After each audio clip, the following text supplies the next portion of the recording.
बोलो कृष्ण भगवान की जय। आज मैं आपको गीता का पहला अध्याय सुनाने जा रही हूँ, अर्जुन विषाद योग। आइए पहले हम दो पंक्तियों में भगवत भजन करते हैं। ओम नमो नारायण, ओम नमो नारायण, हरि ओम नमो नारायण, हरि ओम नमो नारायण। पहला अध्याय प्रारंभ। द्यूत क्रीड़ा में पांडवों की पराजय और योग योगेश्वर श्री कृष्ण के हस्तक्षेप के बाद भी दुर्योधन के हठीले स्वभाव के कारण जब महाभारत का युद्ध अवश्यंभावी हो गया और दोनों ही पक्षों की सेनाएं युद्ध स्थल पर आमने सामने आ डटी, तब धृतराष्ट्र की आकांक्षा हुई कि वह भी युद्ध स्थल पर जाएं। अपनी इसी भावना को उन्होंने महर्षि वेदव्यास जी के समक्ष रखा, लेकिन वेदव्यास जी ने धृतराष्ट्र को समझाते हुए कहा, हे वत्स, तुम नेत्रहीन होने के कारण युद्ध स्थल का दृश्य कैसे देख पाओगे? वहां जाने से तुम्हें कोई लाभ नहीं होगा। तब धृतराष्ट्र ने कहा, हे मुनिवर, आप ऐसा क्यों कहते हैं? यदि मैं युद्ध देख नहीं सकता तो क्या हुआ, सुन तो सकता हूँ। वेदव्यास जी बोले, हे वत्स, मात्र युद्ध वर्णन सुनने के लिए ही तुम इतना परिश्रम करना चाहते हो? यह उचित नहीं है। युद्ध का वर्णन तो तुम्हें तुम्हारा सारथी संजय भी सुना सकता है, जो तुम्हारा परम शिष्य भी है। इतना सुनकर संजय हतप्रभ रह गया और वेदव्यास जी से करबद्ध निवेदन किया, हे मुनि श्रेष्ठ, यह भला कैसे संभव है? महाभारत का युद्ध तो कुरुक्षेत्र में होना है और मैं हस्तिनापुर में महाराज के समीप। तात, आपके इस आदेश का पालन मैं कैसे कर पाऊंगा? आप ही इसका कोई निदान करें। संजय को आश्वस्त करते हुए वेदव्यास जी बोले, वत्स, तुम चिंतित ना हो, मैं तुम्हें दिव्य चक्षु प्रदान करता हूँ। उनके माध्यम से तुम महाभारत का युद्ध यथावत देखकर महाराज को सुना सकोगे। फिर देखते ही देखते वेदव्यास जी संजय को दिव्य चक्षु प्रदान कर वहां से प्रस्थान कर गए। धृतराष्ट्र बोले, हे संजय, धर्म युद्ध भूमि कुरुक्षेत्र में युद्ध की कामना से एकत्र मेरे और पांडु के पुत्रों की जैसी भी स्थिति है, उसका वर्णन करो। संजय ने युद्ध भूमि का वर्णन करते हुए कहा, हे महाराज, आपके पुत्र दुर्योधन ने पांडव पक्ष की सेना को व्यूहात्मक स्थिति में देखकर गुरुदेव द्रोण के निकट जाकर इस प्रकार कहा, हे आचार्य, आप अपने प्रिय शिष्य बुद्धिमान धृष्टद्युम्न द्रुपद द्रुपद पुत्र द्वारा रचित पांडवों की व्यूहाकृत सेना पर दृष्टि डालिए। हे आचार्य, इस सेना में धृष्टद्युम्न के अतिरिक्त महाबली भीम, धनुर्धर अर्जुन, सात्यकी, विराट नरेश, महारथी द्रुपद, धृष्टकेतु, चेकिता, तान, महाबलशाली काशी नरेश, पुरोजित, कुंती भोज, शैव्य, युधामन्यु, उत्तमोजा, सौभद्र, अभिमन्यु और द्रौपदी के पांचों पुत्र सम्मिलित हैं। हे द्रोणाचार्य, इधर हमारी सेना में आप तो स्वयं हैं ही, आपके अतिरिक्त भीष्म पितामह, मेरा परम मित्र कर्ण, युद्ध विजयी कृपाचार्य अश्वत्थामा, युद्ध प्रवीण विकर्ण, भूरी श्रवा, सोमदत्त का पुत्र तथा अन्य अनेक अस्त्र शस्त्रों से सज्जित योद्धा हैं, जिन्होंने जीवन का मोह त्याग दिया है। हे आचार्य, हमारी सेना भीष्म पितामह द्वारा रक्षित होने से अजेय है। उधर पांडव सेना का रक्षक भीम है, अतः हमारी विजय सुनिश्चित ही है। तदोपरांत दुर्योधन ने अपने योद्धाओं से अपने अपने स्थानों पर मोर्चे बांधकर भीष्म पितामह की रक्षा करने का निर्देश दिया। द्रोणाचार्य को संबोधित दुर्योधन के वचनों को सुनकर कौरव सेनापति भीष्म पितामह ने दुर्योधन का उत्साह बढ़ाने के लिए सिंह गर्जना के समान तीव्र स्वर में शंखनाद किया, जिससे कौरव सेना में हर्ष की लहर दौड़ गई। तदोपरांत देखते ही देखते शंख, मृदंग, ढोल, रणसिंगा आदि वाद्य यंत्र बजने लगे। इन सबका संवेद स्वर भयभीत कर देने वाला था। संजय बोला, हे हस्तिनापुर नरेश, अब मैं पांडव सेना का वर्णन करता हूँ। भीष्म पितामह के शंखनाद के पश्चात पांडव सेना में श्वेताश्वों से युक्त श्रेष्ठ रथ पर आरूढ़ श्री कृष्ण व अर्जुन ने भी क्रमशः अपने अपने 5 जन्य व देवदत्त नामक शंखों से उद्घोष किया। इसी तरह भीम ने पौंड्र, युधिष्ठिर ने अनंत विजय, सहदेव ने मणिपुष्पक व नकुल ने घोष नामक शंख से नाद किया। इन सबके शंखनाद के पश्चात धनुर्धर, काशीराज, महारथी, शिखंडी, धृष्टद्युम्न, विराट नरेश, सात्यकी, द्रुपद, द्रौपदी के 5 पुत्रों व सौभद्र, अभिमन्यु ने भी अपने अपने शंखों से नाद किया। इन सबके शंखों का नाद इतना भय कंपित कर देने वाला था कि पृथ्वी से आकाश तक कंपित हो गया और शत्रु सेना के हृदय विदीर्ण हो गए। हे राजन, तदुपरांत कपिध्वज अर्जुन रथ पर ही खड़ा होकर धृतराष्ट्र पुत्रों को सेना सहित देखकर अपना शस्त्र धनुष उठाकर ऋषिकेश श्री कृष्ण से बोला, हे अच्युत, मेरा रथ दोनों सेनाओं के मध्य खड़ा कीजिए। तनिक में उन रणबांकुरों को भली प्रकार देख लेना चाहता हूँ जिन जिन के साथ हमें युद्ध करना शोभा देगा। मैं उन लोगों को भी देखना चाहता हूँ जो दुष्ट बुद्धि दुर्योधन का इस युद्ध में मंगल चाहने के उद्देश्य से उसकी सेना में सम्मिलित हुए हैं। संजय बोला, हे महाराज, इस प्रकार अर्जुन गुडाकेश के कहने पर ऋषिकेश ने रथ को दोनों सेनाओं के मध्य उस स्थान पर खड़ा कर दिया जहां भीष्म व द्रोणाचार्य तथा अन्य सभी राजागण उपस्थित थे। तदुपरांत अर्जुन से कहा, हे अर्जुन, यहाँ उपस्थित कौरवों को अच्छी तरह देख लो।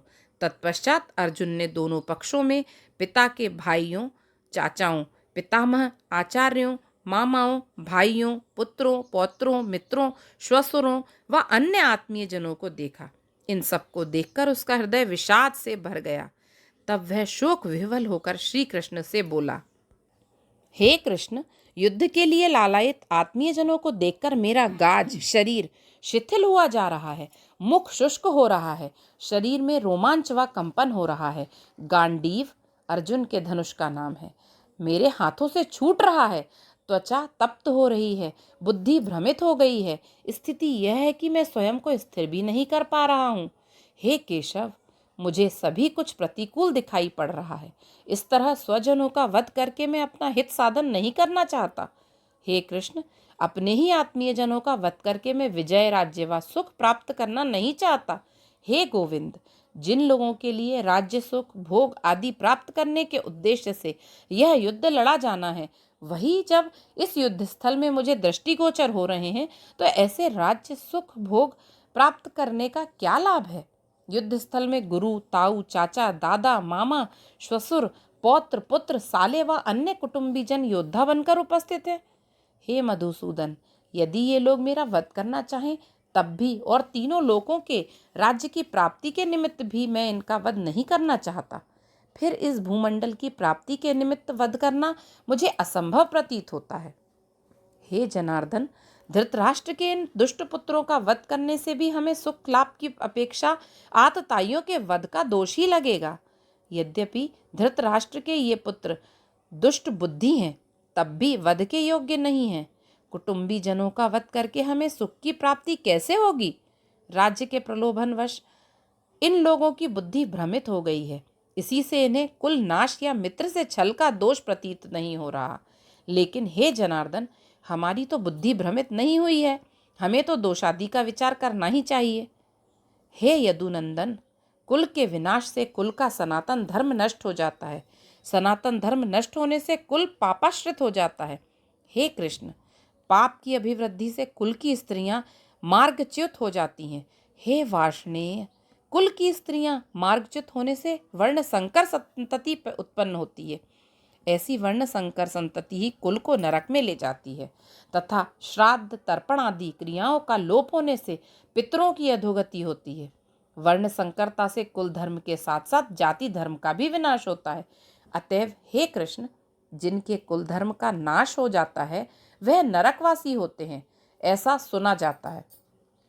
यह कितनी दुखपूर्ण बात है कि बुद्धिमान होते हुए भी हम राज्य व सुख के प्रलोभनवश अपने ही कुल का विनाश करने की ओर उन्मुख हुए। यदि धृतराष्ट्र के पुत्र मुझ शस्त्रहीन का युद्ध में ही वध भी कर दे तो इससे मेरा शुभ ही होगा। संजय बोला, हे महाराज, इस प्रकार युद्ध भूमि में शोक विह्वल होकर अर्जुन धनुष को छोड़कर रथ के पार्श्व में बैठ गया। अध्याय महत्व। एक बार कैलाश पर्वत के सुरम्य स्थल पर आसीन भगवान शिव से माता पार्वती ने पूछा, हे देवेश्वर, ऐसा कौन सा उपाय है जिसके करने से जगत पालक श्री विष्णु के प्रति आसक्ति की वृद्धि हो? यद्यपि आपके द्वारा मुझे धर्म के गूढ़ रहस्यों का ज्ञान प्राप्त हुआ है, लेकिन अब मैं उस रहस्य को जानना चाहती हूँ जिसके आनंद में आप सदैव आनंदित रहते हैं। माता पार्वती की जिज्ञासा को शांत करते हुए भगवान शिव बोले, हे उमा, सुनो, वह रहस्य गीता का ज्ञान है। अब मैं तुम्हें इस संदर्भ में एक कथा बतलाता हूँ। एक समय भगवान विष्णु शेष शैया पर विराजमान थे। तब विष्णु प्रिया लक्ष्मी ने उनके चरण दबाते हुए पूछा, हे स्वामिन, आप सृष्टि के पालनहार होते हुए भी क्षीर सागर में प्रायः निद्रा में लीन रहते हैं, इसका क्या रहस्य है?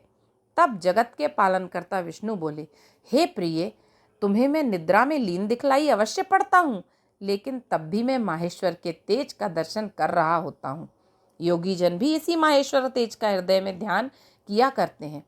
यही वेदों का सार और गीता का ज्ञान है। यह तेज अजर, अमर, अविनाशी, द्वैत भाव से रहित है। एक और रहस्य की बात यह है कि गीता भी मेरा ही शब्दावतार है। यही कारण है कि गीता के प्रथम 5 अध्याय मेरे मुख, 6 से 10 अध्याय भुजाएं, 11 से 15 अध्याय मेरा हृदय व मन है, तथा 16वां अध्याय उदर, 17वां अध्याय जंघा और 18वां अध्याय चरण है। गीता में वर्णित श्लोक आदि नादियां व अक्षरादि रोम है। इस प्रकार गीता मेरा शब्दावतार है। इसका ज्ञान होने से पापों का क्षय होता है। जो मुख्य गीता के एक आधे चौथाई अध्याय या श्लोक का नित्य पाठ करता है, वह भव बंधन से मुक्त हो जाता है।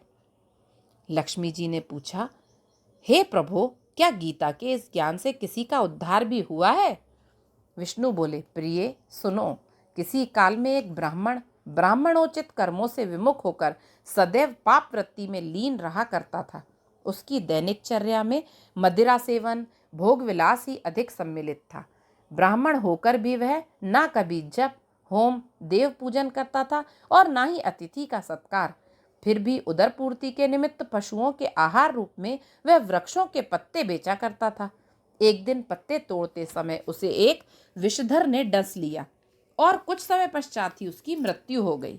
मरणोपरांत वह अनेक योनि भोगों को भोगता हुआ पुनः मृत्युलोक में वृषभ अर्थात बैल के रूप में उत्पन्न हुआ।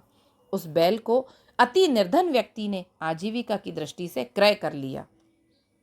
वह निर्धन व्यक्ति दिन भर उस पर बोझा ढोता और रात्रि में घर के बाहर एक खूंटे से बांध दिया करता था। आहार के रूप में बैल को भूसा अपर्याप्त मिलने से वह क्षीण काय हो गया। एक दिन वह निर्धन व्यक्ति बोझा ढोकर बैल को किसी दुर्गम स्थान पर ले गया, जहां भूखा प्यासा बैल मूर्छित होकर गिर पड़ा और मरणासन्न अवस्था में पहुंच गया, लेकिन उसके प्राण नहीं निकले। उस मार्ग से निकलने वाले अनेक लोगों ने दया भाव से उसके निमित्त जप, तप आदि का संकल्प भी किया, लेकिन वह बैल तड़पता ही रहा। भाग्यवश उसी मार्ग से एक पतिता स्त्री भी जा रही थी। जब उसने जन समुदाय से घिरे बैल को देखा तो कौतूहलवश वह भी वहीं रुक गई। पूछताछ करने पर लोगों ने बैल की मरणावस्था व प्राण न निकलने के संदर्भ में बताया। लोगों की बात सुनकर पतिता ने संकल्प किया कि यदि उसने जीवन में कोई भी पुण्य कार्य किया है तो बैल को इस स्थिति से मुक्ति मिल जाए। पतिता का इतना कहना था कि बैल के प्राण छूट गए। उसका अगला जन्म भी उसी नगर के वेद पाठी शील ब्राह्मण के घर में हुआ, लेकिन पूर्व जन्म का स्मरण उसे बना रहा। जैसे जैसे वह बड़ा हुआ, वेद पाठी पिता ने ही उसे शिक्षित किया। ब्राह्मण ने उसका नाम सुशर्मा रखा। सुशर्मा नामक वह युवा ब्राह्मण विगत जन्म के रहस्य की गुत्थी सुलझाने व ज्ञान प्राप्ति के उद्देश्य से उसी पतिता स्त्री के द्वार पर जा पहुंचा। जब पतिता स्त्री द्वार पर आई तो सुशर्मा ने विगत जन्म का स्मरण करते हुए उस पतिता स्त्री से पूछा, हे देवी, जब मैं वृषभ योनि में मृत्यु से संघर्ष कर रहा था तब तुमने कौन सा पुण्य दान किया था जिससे मुझे उस देह से मुक्ति मिली? पतिता बोली, मुझे स्मरण नहीं कि मैंने जीवन में कभी कोई पुण्य किया है, लेकिन मुंडेर पर लटके पिंजरे में बैठे उस तोते को तुम देख ही रहे हो। वह नित्य प्रातः जो कुछ बोलता है, मैं उसका श्रवण मात्र करती हूँ। उस सुनने का जो फल था वही मैंने दान किया था। अब दोनों ने तोते के पास जाकर पूछा, हे शुक, तुम नित्य प्रातः क्या बोलते हो? तोता भी विगत जन्म में ब्राह्मण पुत्र था। उसने विगत जन्म में पिता द्वारा रटाए गए गीता के प्रथम अध्याय की बात बताते हुए कहा, इसी ज्ञान गर्व के कारण मैं विद्वत जनों का अपमान किया करता था और एक गीता पाठी ब्राह्मण के शाप के कारण मैं इस शुक योनि में आ पहुंचा। दुर्भाग्यवश बचपन में ही माता पिता से विछोह हो गया। एक दिन भीषण गर्मी से त्रस्त होकर मैं मार्ग के किनारे मूर्छित जैसा पड़ा था कि दयावान ब्राह्मण मुझे अपने घर ले आया और मुझे पिंजरे में बंद कर मेरा पुत्रवत पालन किया। वह ब्राह्मण नित्य गीता के प्रथम अध्याय का पाठ किया करता था। मुझे विगत जन्म से ही यह अध्याय कंठाग्र था और ब्राह्मण के साथ रहने से अध्याय का पुनः अभ्यास हो गया। एक दिन ब्राह्मण के घर रात्रि में एक चोर आया। उसे और कुछ तो मिला नहीं, वह पिंजरे सहित मुझे उठा लाया और पतिता के यहाँ छोड़ गया, क्योंकि पतिता उसकी प्रिया थी। इस तरह मैं पतिता के यहाँ रहकर नित्य प्रातः गीता के प्रथम अध्याय का पाठ किया करता हूँ। यह पतिता उस पाठ का श्रवण करती है, इसी से इसका भी अंतःकरण पवित्र हो गया है। तोता बोला, हे ब्राह्मण पुत्र, इस पतिता ने वृषभ योनि में तुम्हें इसी प्रथम अध्याय का फल दान किया था, जिससे तुम्हारी मुक्ति हुई। भगवान विष्णु बोले, हे लक्ष्मी, इस तरह तोते के मुख से गीता के प्रथम अध्याय का महत्व जानकर पतिता और वह ब्राह्मण पुत्र भी नित्य गीता के प्रथम अध्याय का पाठ कर मुक्ति को प्राप्त हुए। जो भी मनुष्य गीता के इस प्रथम अध्याय का नित्य शुद्धता पूर्वक पाठ करता है, उसे निश्चय ही मुक्ति मिलती है। बोलो विष्णु भगवान की जय। ओम नमो भगवते वासुदेवा, हे नाथ नारायण वासुदेवा। ओम नमो भगवते वासुदेवा, हे नाथ नारायण वासुदेवा। ओम।